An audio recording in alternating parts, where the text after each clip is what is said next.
Okay kayo dyan, sa tulay. Yung nasa football field, hindi natin naririnig. Ayun. Ayun. At kayo namang naririto, okay kayo. Okay. Kung okay kayo, okay rin kami. Sa pangalawang simbang gabi, narinig ninyo, siguro sasabihin ng karamihan, ano ba yung ebanghelyo yan? Purong mga pangalan na lamang. Sunod-sunod na pangalan. Oh. Ito ay hindi basta mga pangalan. Ito po ang family tree, genealogy, family tree, ang lahi ng ating Panginoon. Napakahalaga nito. Napakahalaga na makilala natin ang lahi ng Panginoon. Di ba sa atin? Mahalaga din yan. Sasabihin nila, sino ba panasawa mo? Ay, Ilocano. Ay, Ilocano? Di ba yung mga Ilocano, mga matitiid? Ay, sino naman mga panasawa? Ay, taga Negros. May mga taga-Bacol. Ay, mga malalambing yun. Kahit nag-aaway na, malambing pa. Yung mga, ano pa nga yung iba? Bahala na kung ano man yung iba. Basta iba-iba ang mga ugali ng mga iba't ibang lahi. Alam niyo, personally, hindi ko masyadong na-trace yung aming family tree. Kaya regret ko yun. Ang alam ko lang hanggang sa lolo ko on the mother side. Pero beyond that, hindi ko na alam. Doon sa father side, hindi ko rin na-trace. Maganda sigurong malaman kung ano. Kasi naroroon ang ating mga ninuno. Ngayon, dito sa Ebanghelyong binasa na medyo mahaba at puro pangalan, ito ang mga ninuno ng ating Panginoong Hesukristo. Na mapapansin ninyo, halo-halo yan. Merong the good, the bad, the ugly. Merong mababait, nandyan ang mga Abraham, meron pa mga mamamatay tao dito, at merong mga prostitutes dito. Ay, totoo naman, nandyan yan. Halo-halo ang naging family tree ng ating Panginoon. Ngayon, ang tanong, ano ang mensahe sa atin nitong family tree ng ating Panginoon? Bakit ito binabasa? Bakit ito ipinararating sa atin? Ito po ang mga dahilan. Una, ipinahihiwatig sa atin ng family tree ng Panginoon na ang Diyos ay hindi nakalimot o nakakalimot sa kanyang mga pangako. God remembers and fulfills His promise. Napakahalaga niyang maging tapat sa pangako. Di ba? Napakahalaga. O eto. Si Germs at si Norms magsing hero. Sabi ni Germs kay Norms, mahal, kailangan akong umalis ng bansa. Mag-OFW ako. Sabi naman ni Norms, bakit naman mahal? Kasi, alam mo naman, tayo na. Pero gusto ko namang ang kasal natin, medyo ikararangal mo. At saka gusto ko makapag-ipon para may bahay tayo pag naikasal ka. Gusto mo ba? Ihahatid ka sa simbahan, nakasakay ka lang sa tricycle. Gusto ko limousine. Mawawala ka kaya. Worried kaya ako na sa'yo. Baka, alam mo na, dami ko naririnig na mga nang-iwang ka doon, tapos makakakita ng iba, tapos nakakalimutan. Tapos gano'n. Norms, ibahin mo. Ay, narinig ko na yan. Puro ganyan na sinasabi nila. Tapos kahit sa Facebook, hindi na rin makita. Tapos wala na rin mga text. Tapos wala na rin mga Skype. Wala ko na rin. Norm, makinig ka. Pangako ko ito sa iyo. Tutuparin ko. Babalik ako. Hindi kaya. Babalik ako. Pangako ko ito. Umiikot ang panahon. Umiikot ang panahon. Umiikot ang panahon. Aba, na-text na si Germs. Norms, babalik na ako. Sunduin mo ako, ha? Naku, ayan na nga. Sa airport, agang-aga na yun. Binabantayan bawat airline na arrival. Bantayan. Baka doon lumabas sa kabila. Baka doon. Di ba doon sa naiiwan pag bumaba ka doon? Palusong yun. Ang dami nang nahulog doon. Lalo pag mabigat ang dala mo, ako talaga gano'n mahihilahin. Oo nga naman. Natin, lahat ng hirap at pasakit. Ang hirap at pasakit. Susubo ko kayo. Ngayon, yun na. Dumating na yung arrive na. Ganyan na Lord. Doon nakita na siya. Sabi nga, tumakbo siya.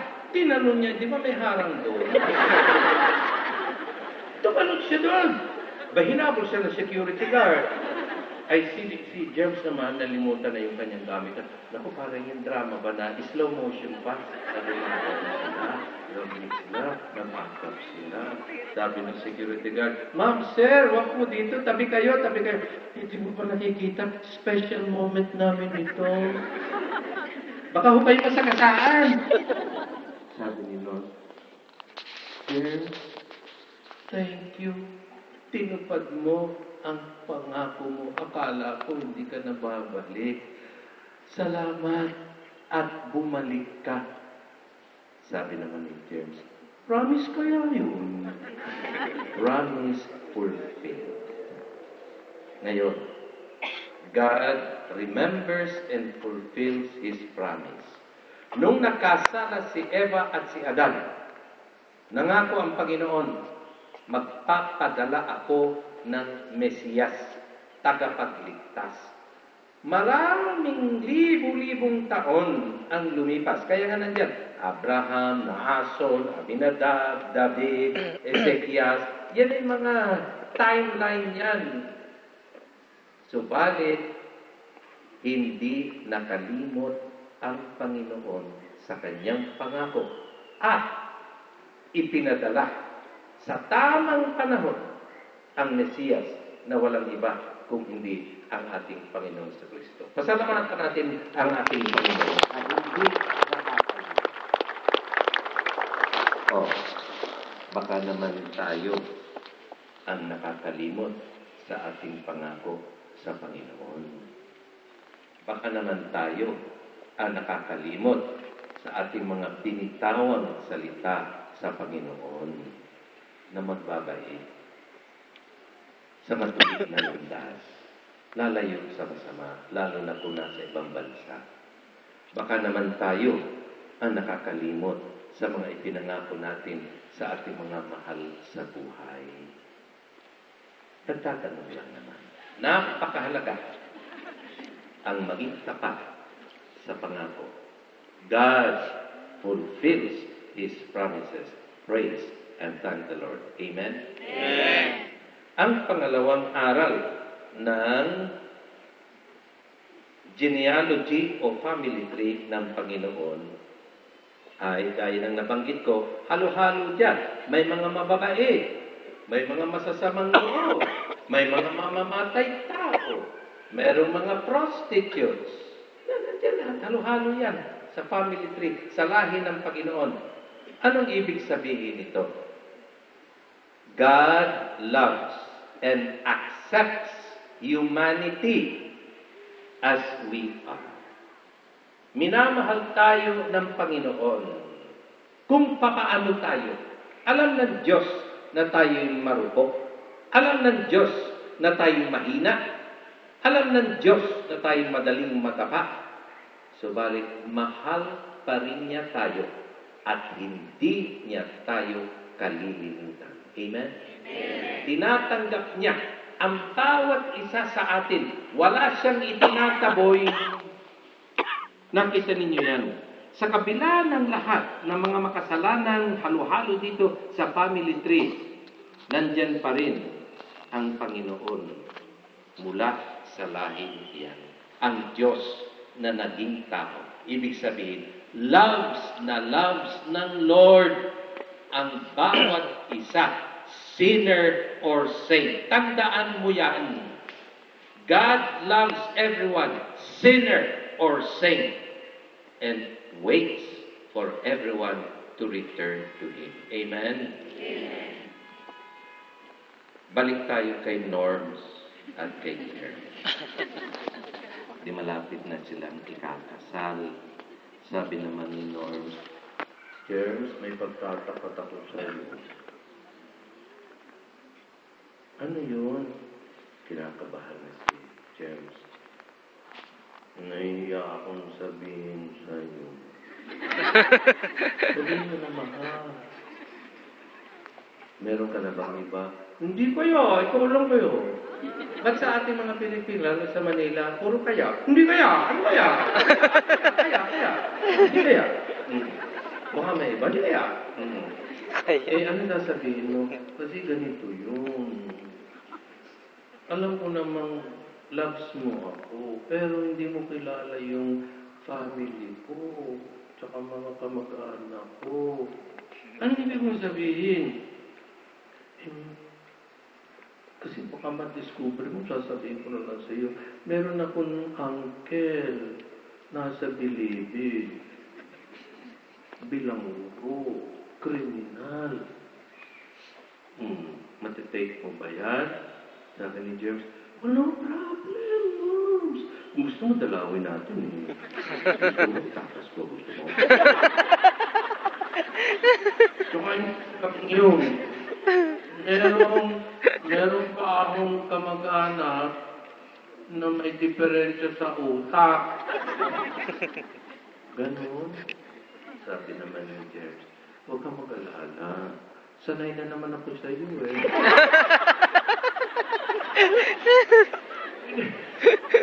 Huwag kang mag-alala. Hindi naman sila ang pakakasalang ko eh. Ikaw naman eh. Talaga, James. Oo naman. Ikaw naman.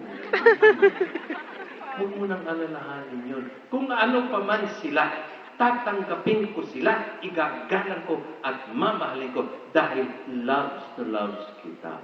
Wow. Now, balik tayo sa Panginoon. Merong magsasabi, mamahalin pa kaya ako ng Panginoon? Ako'y makasalanan. Mamahalin pa kaya ako ng Panginoon? Ako'y nakakalimot sa Kanya. Mamahalin pa kaya ako ng Panginoon? Gayong ang dami ko ng mga pagkukulang, pagkakamali, pagkasala. Yes, because God's love for each one of us is an everlasting love. Hindi magkukulang ang pagmamahal ng Panginoon sa bawat isa. Hindi mauubusan ang kanyang pagmamahal sa bawat isa. Tayo ang nagkukulang sa Panginoon. Tayo ang lumatayo sa Kanya. Tayo ang tumatalikod sa Kanya. Marahil ang simbang gabing ito ay panawagan ng Panginoon. I have always loved you. Why don't you love me back? Hintay ako sa iyo. Wait kaya ako sa iyo. Yun ang pangalawa. At ang pangatlo ay ito nga. God expects and waits for our love. Masyadong magmahal ang Panginoon. And because of this, we should love Him back out of gratitude. Tingnan ninyo, andito kayo sa Dubai, andito ko sa UAE, Ilang milyon ang gustong pumunta dito katulad ninyo na hindi makararating dito. Ilan? Kayo, kahit papaano may hanap buhay o madali makahanap ng hanap buhay. Ilan sa atin ang hikahos? Nakita ko sa TV, marahil nakita rin ninyo. Meron mga nagko-collect ng pagkain sa basurahan sa tapat o sa likod ng mga restaurant. Alam niyo yan. Kinokolekta yan. Pagkatapos, sineseparate. Ito ang gulay, ito ang karne, itong isda. Tapos, iinitin. Tapos, ilalagay sa plastic at ilalako yan, ibebenta. Oh. 5 pesos per plastic. May kasama ng kanin. Ang tanong ko, sino sa inyo ang kakain? Dito kahit pa paano, masarap ang kain. Hindi ba biyaya ng Panginoon Diyos yan? Amen. Hindi pa pagpapala ng Panginoon Diyos yan? Amen. Pero ilan ang nakakalimot sa Panginoon, sa mga biyaya niya? Alam niyo, napakabait ng Panginoon. Hindi lamang sa aming mga pare o mga madre, sabihin, ang Lord naman sa mga pare na naglalag yan, saka sa mga madre lang, at saka sa mga malapit sa simbahan. No! For everyone. Naikwento ko na ng isang gabi sa isang meeting. Alam niyo, magmahal ang Panginoon Diyos. Sometimes, out of the blue. Airport. Kwento niya. Nandun kami ng isang pare sa Budapest, Hungary. Kararating lang namin. Ito lang a week ago. Sa airport doon, napakadinaw, 3 degrees. Ngayon, gusto namin bumili ng ticket para sa subway from the airport to the city. Naghahanap kami ng yung counter na magbebenta ng ticket. Nakita namin. Naglalakad na kami ni Father papunta doon. Nung kami malapit na, siguro 1 meter na lang away, at kami bibili na, merong nagsasalita sa likod namin. Napalingon ako kami.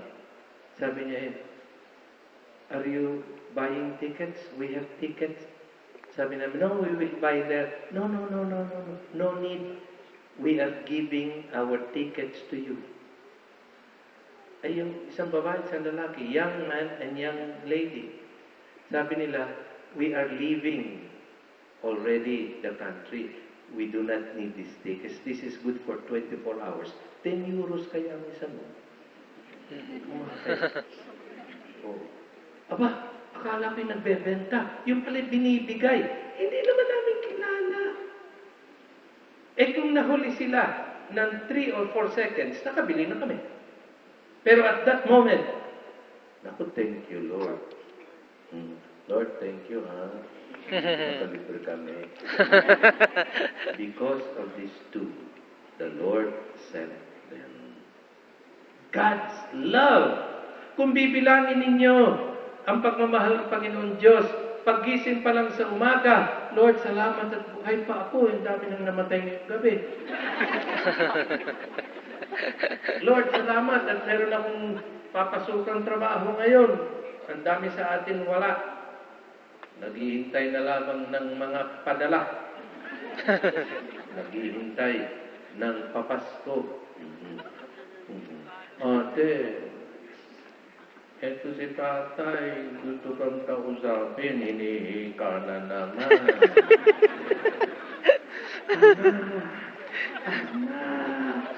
Ayan, di makapagsalita, pero padalhan mo raw. Sige, takbo na ito.